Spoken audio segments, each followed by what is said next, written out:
नमस्कार दोस्तों, छोटी चर्चा ज्योतिष के ऊपर। आज से हम एक नई श्रृंखला आप लोगों के साथ साझा कर रहे हैं, आरंभ कर रहे हैं। बहुत से लोगों के लिए, हमारे मित्रों के लिए, ज्योतिष परिवार के सदस्यों के लिए, आप सभी के लिए इस श्रृंखला के निर्माण का उद्देश्य क्या है? दैनिक भविष्य परामर्श। भविष्य फल नहीं कहना चाहिए, इसमें भविष्य परामर्श ये कहना इसको उचित है। अर्थात जो चंद्रमा के आधार पर हमारा आने वाला दिन, क्योंकि वीडियो एक दिन पहले बनाएंगे तो अगले दिन की, अर्थात आज का वीडियो आप कल देखेंगे, तो ये वीडियो दैनिक भविष्य फल के ऊपर आधारित है। कल अर्थात 30 नवंबर को व्यक्ति का जो दैनिक भविष्य का परामर्श क्या हो सकता है, उसका दिन ज्योतिषीय गणनाओं के अनुसार किस प्रकार से व्यतीत होगा या क्या उसको देखने को प्राप्त होगा, उसके ऊपर हम एक चर्चा आरंभ कर रहे हैं। यहाँ पे हम राशियों से न लेके नक्षत्रों के आधार पे इस बातचीत को साझा कर रहे हैं। उसका कारण क्या है? राशियां 12 हैं, नक्षत्र 27 हैं। नक्षत्र के आधार पे जब हम इसकी विवेचना करेंगे तो और थोड़ा सा गूढ़ या ये कहें सटीक फलादेश की तरफ बढ़ने की कोशिश करेंगे। हो सकता है इसके बावजूद भी हर व्यक्ति की अपनी दशा अंतरदशा, क्योंकि 27 नक्षत्रों के अंदर पूरे संसार को बांटना, पूरी इस वसुधरा के ऊपर जो प्राणी जन हैं उनको बांटना और उनके बारे में भविष्यफल कहना एक परिपूर्णता तो नहीं है, लेकिन काफ़ी हद तक उसमें एक सहयोग जरूर प्रदान करेगा। हम इसमें अश्विनी नक्षत्र से लेके और रेवती नक्षत्र तक के व्यक्तियों के फलों के बारे में 30 नवंबर सोमवार के दिन का भविष्य फल कैसा रह सकता है उसके बारे में एक अनुमान लगा रहे हैं, जिसको आप लोगों के साथ हम साझा कर रहे हैं। अश्विनी नक्षत्र के जातक 30 नवंबर को किसी न किसी प्रकार का ईश्वरीय आशीर्वाद से कोई शुभ समाचार, उनकी प्रशंसा, ऐसा ज्योतिष गणना कह रही है। भरणी नक्षत्र में भी उनके मित्रों का सहयोग एवं प्रशंसा आदि इत्यादि देखने को मिलेगी। इसी प्रकार से कृत्तिका नक्षत्र के अंदर सहायता किसी अपने बड़े व्यक्ति के द्वारा हमारे कार्य की सराहना देखने को मिलेगी। अश्विनी भरणी कृत्तिका तीनों नक्षत्रों के अंदर अपने आप में योग अच्छा है।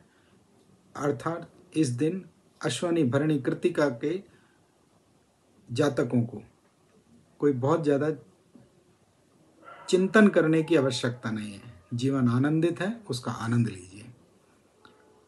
रोहिणी नक्षत्र के जातक के लिए कल थोड़ा दिन व्यय का रह सकता है, अर्थात इनके कई प्रकार के खर्चे इस दिन देखने को मिलेंगे। कोशिश करें अपने धन को संभाल के रखें, सार्थक कार्यों के अंदर इस धन का व्यय करें। धन का व्यय होना तो स्वाभाविक ही है, किंतु उसको उचित कार्यों में, स्वाभाविक कार्यों में, सार्थक कार्यों में लगाएं तो बहुत ही अच्छा रहेगा। मृगशिरा नक्षत्र के जातकों के लिए यह राशिफल एक प्रकार से थोड़ा भ्रम, भय पैदा करेगा। चिंता करने की कोई जरूरत नहीं है। केवल और केवल भगवान शिव का, अपने इष्ट देव का नाम लीजिए। चिंताएं, चिंतन और भय से हमेशा दूर रहेंगे।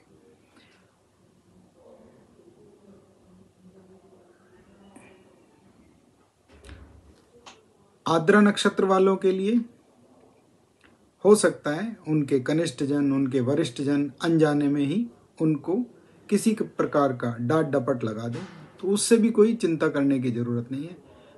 हमारे बड़े हमें अक्सर ही हमारे लिए सुधार के लिए हमें कई प्रकार से सहायता, डांटना डपटना करते रहते हैं। किसी भी प्रकार का उसमें मन में भय ना पालें और पहले से ही ये सोच के बैठें आज हो सकता है हमारी किसी त्रुटि के कारण से हमें डांट पड़ सकती है, तो इसीलिए किसी भी प्रकार का संशय ना करें। देखिए, ज्योतिष इसी प्रकार से अगर हम प्रयोग करें तो जीवन के अंदर बहुत लाभ रहेगा। अनजाने में अगर हम ये सोच के बैठे हों कि ज्योतिष कोई बिल्कुल ही चमत्कार हमारे लिए पैदा कर देगा, तो ये अच्छी बात नहीं है।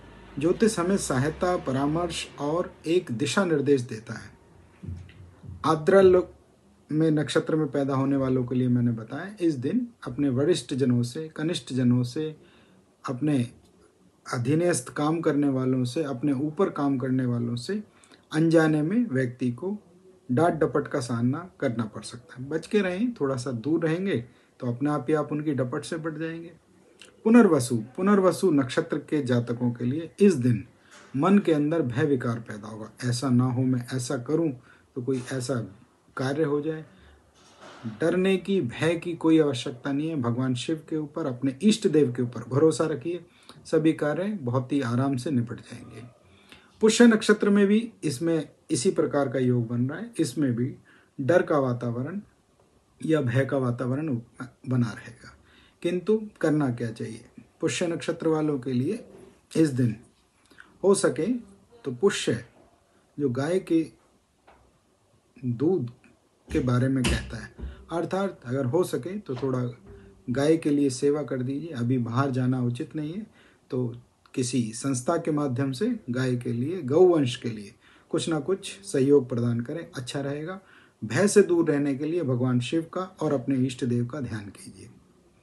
आश्लेषा नक्षत्र अपने आप में बहुत ही विचित्र और गहरा नक्षत्र है, किंतु आश्लेषा नक्षत्र में भी इस बार एक ऐसा योग बन रहा है कि कहीं ना कहीं उनको भी अपने कनिष्ठ जनों से, वरिष्ठ जनों से अनजाने में ही सलाह सुनने को मिल सकती है। हम थे तो ऐसा करते थे, आप हो तो ऐसा क्यों करते हो। बड़ों की सलाह को सदैव ही, उनके परामर्श को सदैव ही मानना चाहिए और ये जीवन में बहुत लाभकारी रहता है। आश्लेषा के बाद हुआ मघा नक्षत्र। मघा नक्षत्र के लिए दिन काफ़ी सुखद रहेगा। इसमें साथ मिलेगा हमारे बड़ों का, कनिष्ठों का, युवाओं का, मित्र का, जीवन साथी का, सभी प्रकार से साथ देने का योग बनता है। पूर्व फाल्गुनी नक्षत्र भी इस दिन अपने आप में एक अच्छा सहोदर भाई का साथ, सक्षम मित्र का साथ बताता है, तो आपके कार्य बहुत ही सरलता से हो जाएंगे, ऐसा आश्लेषा नक्षत्र भी बता रहा है। मघा नक्षत्र भी एक बहुत ही पितृ आशीर्वाद का नक्षत्र है। मघा नक्षत्र के जातकों को इस दिन अपने पितरों से एक आशीर्वाद अपने आप ही प्राप्त होगा, जिससे कि उनके काम बहुत ही सरलता से, आसानी से हो जाएंगे। पूर्वा फाल्गुनी मित्र का सहयोग इस दिन बहुत ही अच्छा मिलेगा। अच्छा है अगर मित्र हमारे साथ दें, हमारे बंधु हमारा साथ दें, तो ये अपना में बहुत ही अच्छा है। उत्तरा फाल्गुनी के अंदर आ रहा है कि हो सकता है वो लोग जो हमसे अनजाने में दूर जा चुके हैं, लेकिन फिर दोबारा से वो हमारा साथ देने की कोशिश करेंगे। ये हो सकता है कि वो साथ उतना ना दें जितना वो दिखाने की कोशिश करेंगे, लेकिन फिर भी उनका साथ आपको अवश्य मिलेगा और उनके सहयोग से आपके कार्य निपट जाएंगे। हस्त नक्षत्र थोड़ा सेहत के लिए एक देखभाल का विषय रहेगा, अर्थात कल का जो दिन है 30 नवंबर का, हस्त नक्षत्र वाले अपने सेहत के प्रति थोड़े सचेत रहें। अभी वैसे भी संक्रमण काल चला हुआ है, थोड़ा अत्यधिक ध्यान रखेंगे, सदैव ही रखना चाहिए, लेकिन इस दिन थोड़ा ज़्यादा ध्यान रखें, जिससे कि अभी हर जगह आता है सावधानी हटी दुर्घटना घटी, इसलिए थोड़ा अपने लिए विशेष सावधानियां बरत के चलें। और माँ पार्वती के मंत्र का ओम दुम दुर्गाय नमः, ओम देवी सत्य नमः आदि इत्यादि का पाठ करेंगे, या इष्ट देवी का पाठ करने से भी हस्त नक्षत्र वालों के लिए काफ़ी लाभ रहेगा। चित्रा नक्षत्र इस दिन किसी विशेष प्रकार की सोच को, चिंता को, चिंतन को बता रहा है। तो चित्रा नक्षत्र वाले भी इस दिन अपने कार्यों के बारे में पहले से पूर्व योजना बना के रखें, जिससे कि उनकी चिंताएं या उनके लिए मन के अंदर जो विकार पैदा हो रहा है वो कम से कम और बहुत ही न्यूनतम श्रेणी पे रहे, जिससे वो अपने कार्य सुगमता से कर सकें। विशाखा नक्षत्र देवगुरु बृहस्पति के नक्षत्र हैं, लेकिन इंद्राग्नि इसके अंदर देवता बताए गए हैं। इस दिन मिला जुला स्वभाव रहेगा। अचानक से कोई जीवन के अंदर अच्छी चीज आते आते ऐसा भी सुनने को मिल सकता है कि अभी उसको आने में थोड़ी देर हो गई है। विशाखा नक्षत्र के लोग क्या करें? विशाखा नक्षत्र के लोग इस दिन ओम इंद्राग्ने नमः या इंद्रदेव भगवान का, अर्थात ऊपर आसमान की तरफ देखे जहाँ ब्रह्म शक्ति विराजमान है, और उससे सहायता मांगे कि मेरे ऊपर किसी भी प्रकार का कष्ट ना आए।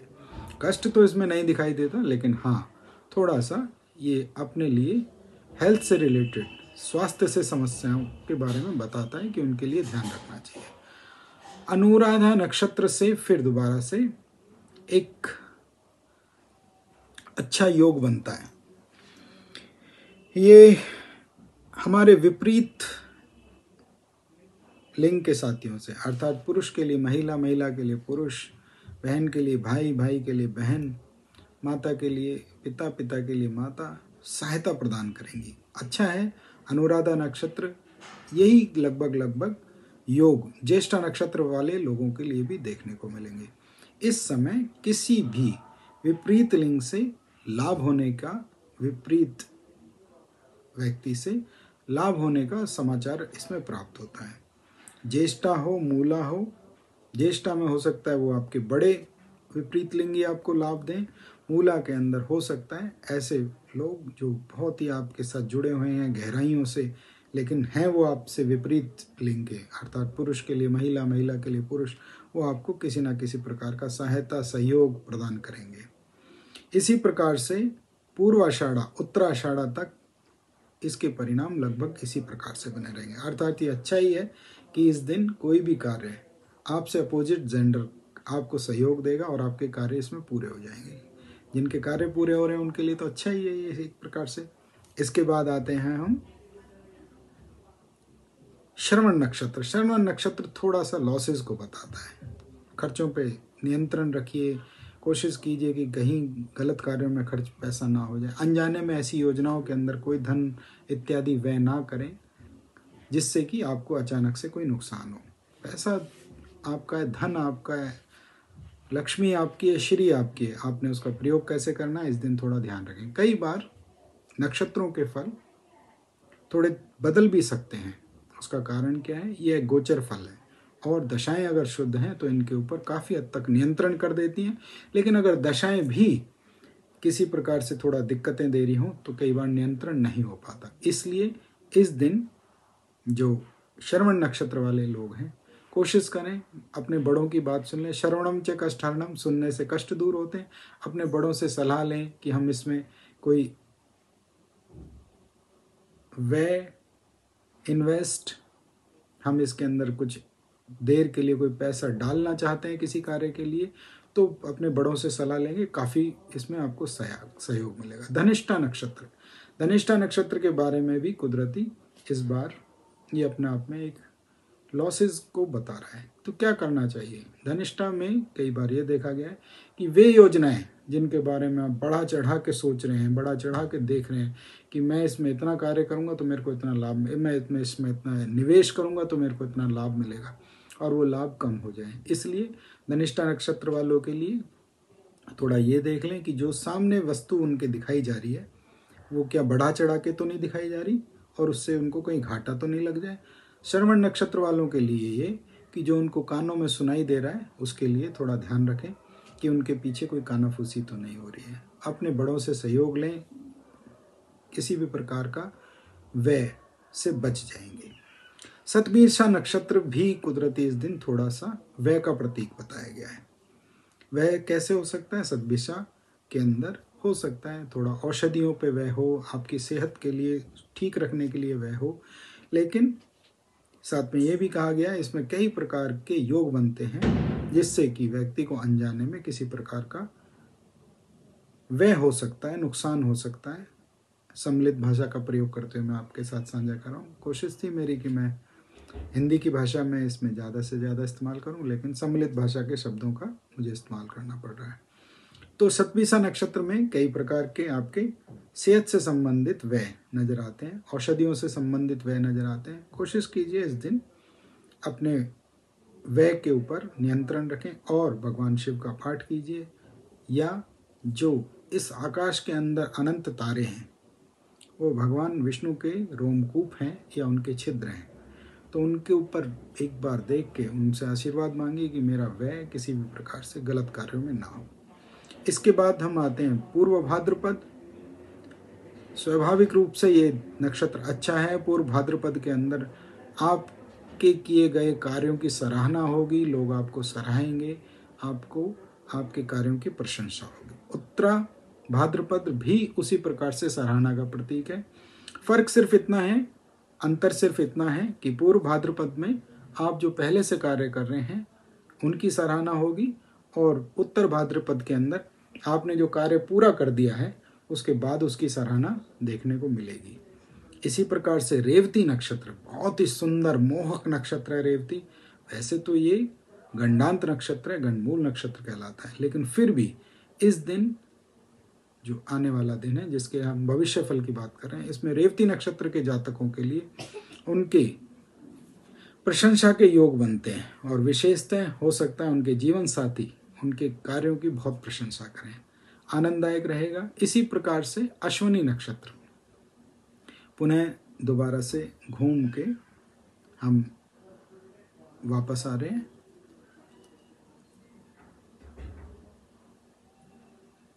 हमने लगभग सभी नक्षत्र पूरे कर लिए हैं, अश्विनी से लेके और रेवती तक। तो इसमें सभी प्रकार के जो है ना लाभ जो थे वो हमने आप लोगों के साथ साझा किए। किसी भी प्रकार के अगर नुकसान थे तो वो भी हमने आपके लिए साझा किए। अश्विनी में तारीफ प्रशंसा, भरणी में तारीफ प्रशंसा, रोहिणी में थोड़ा खर्च बता रहा है। इस प्रकार से हमने 27 नक्षत्रों के बारे में चर्चाएं आप लोगों से साझा करी। आशा करते हैं, परमेश्वर से, ईश्वर से प्रार्थना करते हैं कि आप अपना सदैव ही ध्यान रखेंगे, अपने अपने परिवारजनों का ध्यान रखेंगे।